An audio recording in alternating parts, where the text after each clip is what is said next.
Hi guys, it's the loyalty Dane quest for obviously in the allegiances as it says just above it. But if it doesn't make sense, it just shows you a quick little very brief as to what I actually mean.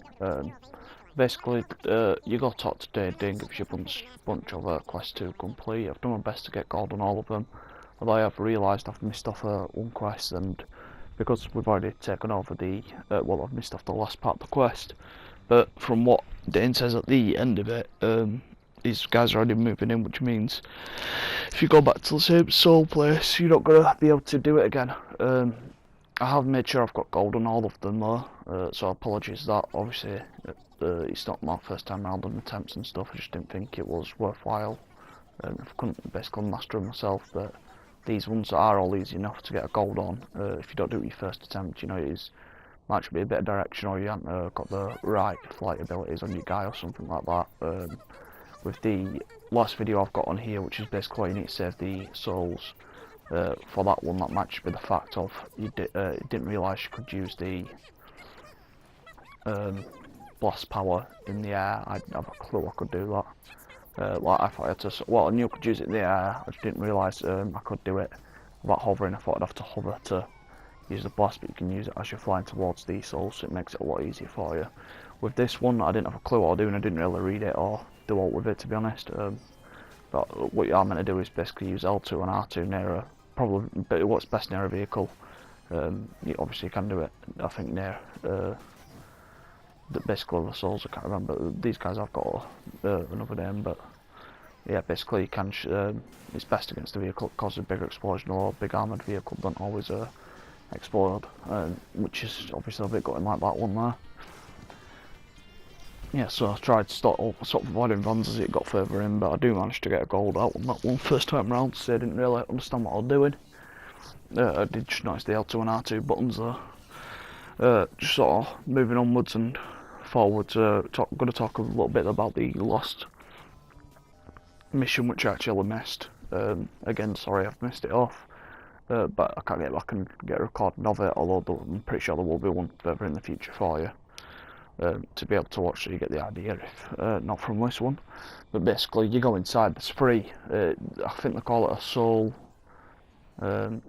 station. I'm pretty sure that's what it was called anyway.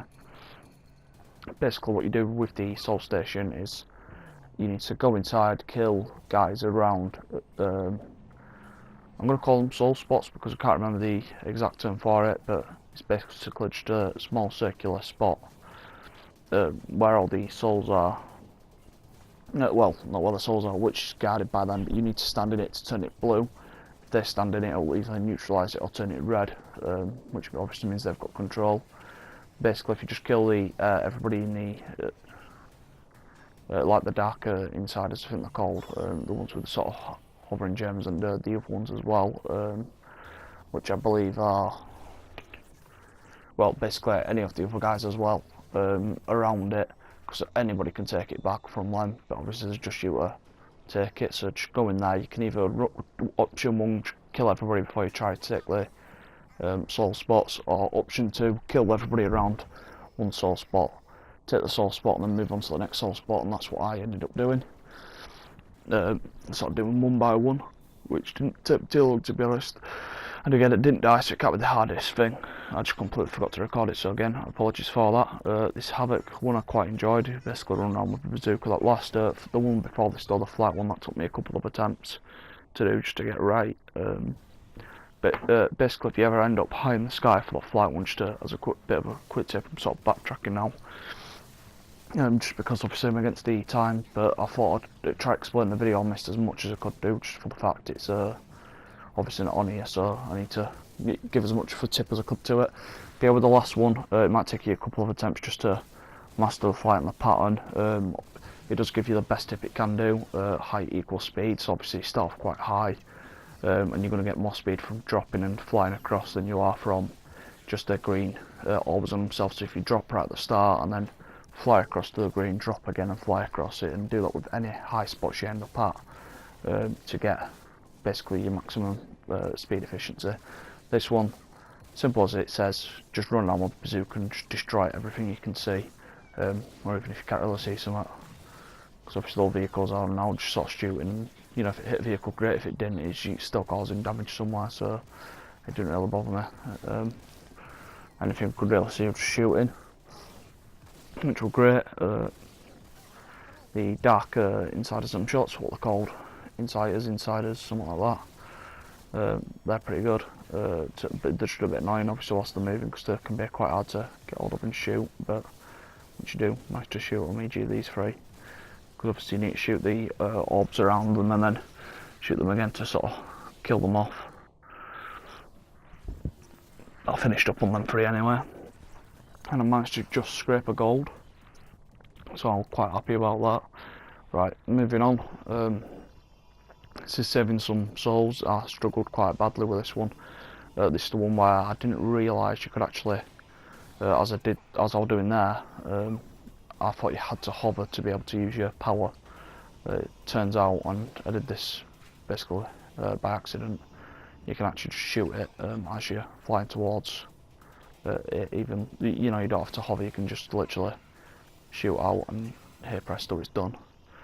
Although watching this now, I don't think it's got the right clip, so I'm hovering quite a bit there. Unless I retried this one, I'll find out in a second or two. Apologies if I haven't pushed them together. I don't remember doing so, unless I just basically recorded it on the one clip and I've just not cut it out. But I do remember just sort of catching on, finding out. Yeah, I think I have, because I didn't do it as much as this. I'll actually fly around quite fast, saving souls. But I basically found out by accident that you can actually just fly straight into them. Well, fly, use your power, and then obviously you're going straight through them. Which saved me quite a lot of hassle and bother, so I'm quite happy that I managed to do that. It helps you sort of speed around and get a lot of experience in there. And now watching this, I actually think I've missed off the recording, so I'll just get this added in, and then we'll obviously continue from where we are. Just have a watch on this one, unless I've just missed the recording altogether. Right, that's just a quick second audio file. Please enjoy, like, comment, subscribe. But with the gold save souls, I've actually missed that as well. But obviously you still see how to complete it. You just don't get the idea that you can actually fly through without hovering and use your power, so do that. It will save you a hell of a lot of time.